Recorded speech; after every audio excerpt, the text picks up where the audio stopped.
আজকে রেসিপি নিয়ে এসেছি রুটির কাটলেট। এই রুটির কাটলেট বানাতে এখানে আমি 5টা রুটি নিয়ে নিয়েছি, 3 টুকরো আলুকে সিদ্ধ করে নিয়েছি, এখানে 2টো বড় সাইজের পেঁয়াজ কুচিয়ে নিয়েছি, 1 মুঠো ধনেপাতা নিয়েছি, 4টে কাঁচা লঙ্কা, 4 থেকে 5 কোয়া রসুন, হাফ ইঞ্চি আদা। আগে রুটিটাকে আমি একটু হাত দিয়ে কেটে ছোট করে এই গ্রাইন্ডারের মধ্যে দিয়ে একটু গুঁড়ো করে নেব, তারপর বাকি উপকরণ দেখাচ্ছি।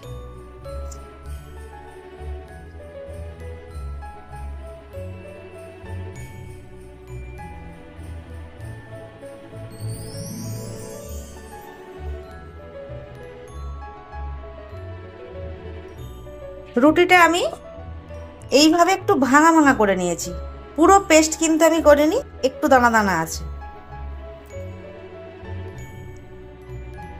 এখানে আমি আদা রসুন কাঁচা লঙ্কাটা পেস্ট করে নেব। আদা রসুনটা আমি এইভাবে একটু দানা দানা করেই পেস্ট করেছি, পুরো মিহি পেস্ট করিনি। এটা আমি রুটিটার মধ্যে দিয়ে দিলাম। আর ঝালটা কিন্তু আপনারা নিজেদের স্বাদ মতো দেবেন।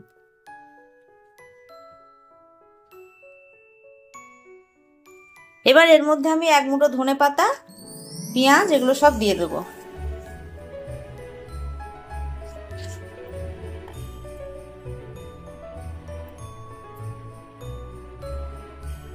আমি এখানে আলু ব্যবহার করেছি, আপনারা কিন্তু চাই যদি আলু হাতের কাছে সিদ্ধ না থাকে আপনারা এর মধ্যে বেসনও দিতে পারেন।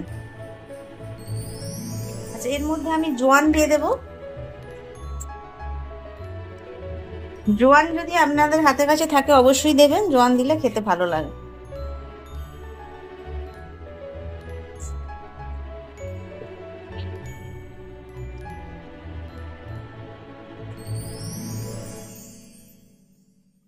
হলুদ দেব একটু কালারের জন্য, হাফ টিস্পুন দিলাম। 1 টিস্পুন জিরের গুঁড়ো দিলাম, এটা আপনারা ভাজা জিরের গুঁড়ো দিতে পারেন। গরম মশলা দেব, হাফ টিস্পুন দিলাম।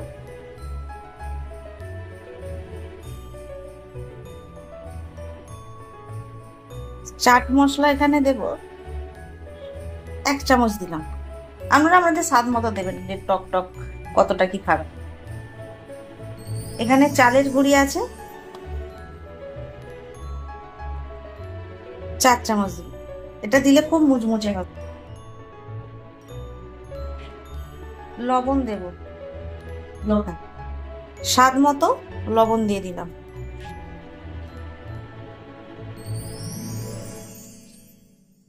শুকনো উপকরণগুলো আগে খুব ভালো করে মেখে নেব। কাশ্মীরি লঙ্কার গুঁড়ো দিলাম কালারের জন্য,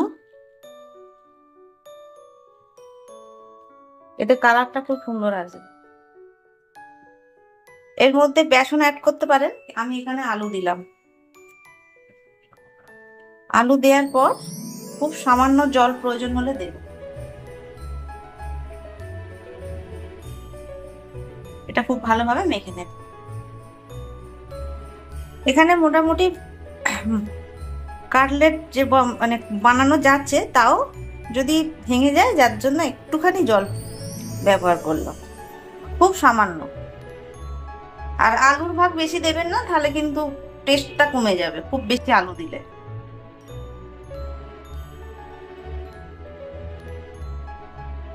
খুব সাবধানে কিন্তু জলটা দিতে হবে, জল বেশি হয়ে গেলে কিন্তু ভালো লাগবে না, আর তখন কাটলেটটা বানানোও যাবে না, তখন আবার বেসন অ্যাড করতে হবে।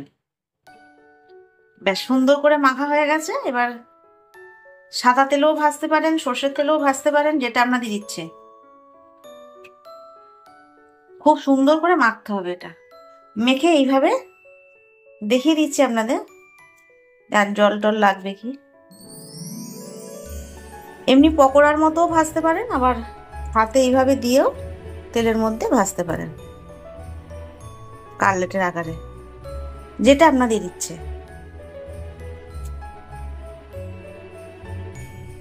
এই দেখুন, প্রথমে আমরা এইভাবে কয়েকটা বানিয়ে নেব। এর মধ্যে আর জল দেওয়ার কিন্তু প্রয়োজন নেই, সুন্দরভাবে বাইন্ডিং হয়ে গেছে।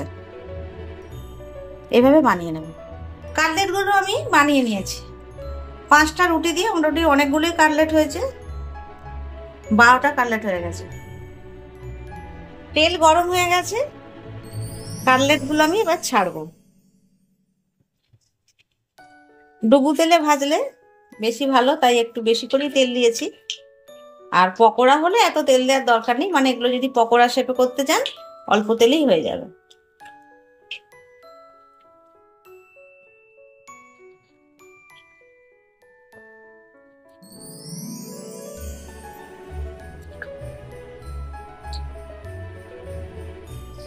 এটা বেশ মুচমুচে করে ভাজবো, লাল লাল করে। এবার আমি এক পিঠ উল্টে দিচ্ছি।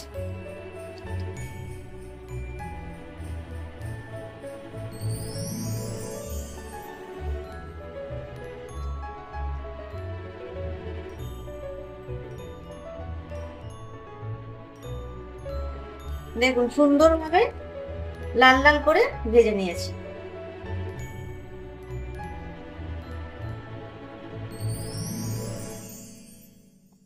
গরম গরম খেতে হবে এটা। দেখলেন তো কত সহজেই হয়ে গেল রুটির কাটলেট। অনেক সময় কি হয়, সকালে রুটি করলে বিকালে কেউ খেতে চায় না, তখন সেই রুটিটা কি করবো, কাটলেট করে খেয়ে নেবেন। বাকিগুলো সেম প্রসেসে ভেজে নেবেন। তৈরি হয়ে গেল রুটির কাটলেট। রেসিপিটি ভালো লাগলে অবশ্যই বানিয়ে খাবেন, আর কেমন হয়েছে কমেন্টস করে জানাবেন, লাইক করবেন। অবশেষে বলি আমার এই চ্যানেলটা সাবস্ক্রাইব করবেন। আর দেখুন কতটা মুচমুচে হয়েছে। এটা খেতেও খুব ভালো লাগবে, তবে প্রচন্ড গরম।